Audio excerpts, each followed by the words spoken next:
พิธีประกาศแต่งตั้งห้องประธานสาพันธ์กรรมปานแขวงและห้องหัวหน้าแขนงของสาพันธ์กรรมปานแขวงได้จัดขึ้นในวันที่3มิถุนายน2026นี้อยู่ห้องประชุมเบอร์2ของแขวงโดยเกียรติเข้าร่วมในพิธีของท่านผิดสมัยสัญญาธิจักรคณะประจำภาคแขวงหัวหน้าคณะจัดตั้งแขวงมีประธานห้องประธานสาพันธ์กรรมปานแขวงพนักงานรัฐกรภายในสาพันธ์กรรมปานแขวงและแขกที่เชิญจากแผนกการอ้อมข้างแขวงเข้าร่วม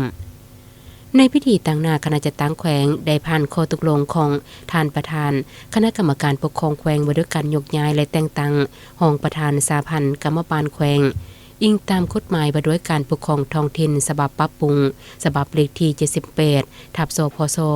ลงวันที่20มีนาคม2025หมวดที่4มาตรา20เกี่ยวกับสิทธิและหน้าที่ของคณะกรรมการปกครองนครหลวงแขวงอิงตามการค้นคว้าและตกลงเห็นดีเป็นเอกภาพของคณะประจำภาคแขวงข้างวันที่31มีนาคม2026อิงตามหนังสือแจ้งตอบของศูนย์กลางสหพันธ์กรรมปานลาวฉบับเลขที่764ทับโซโกโลลงวันที่27พฤษภาคม2026อิงตามหนังสือเสนอของคณะจัดตั้งแขวงฉบับเลขที่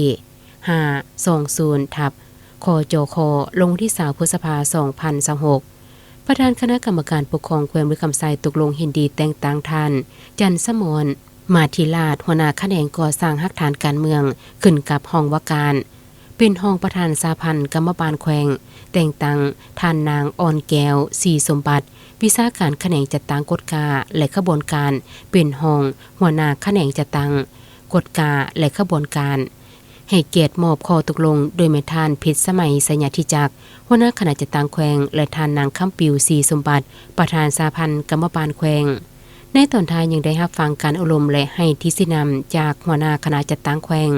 ซึ่งท่านได้เน้นหลายเวียกงานเป็นตนเอาใจใส่ศึกษาโฮมการเมืองคิดให้สมาชิกพรรคพนักงานให้เลิกเซิงกวงควงเป็นปกติกำเน้นให้ได้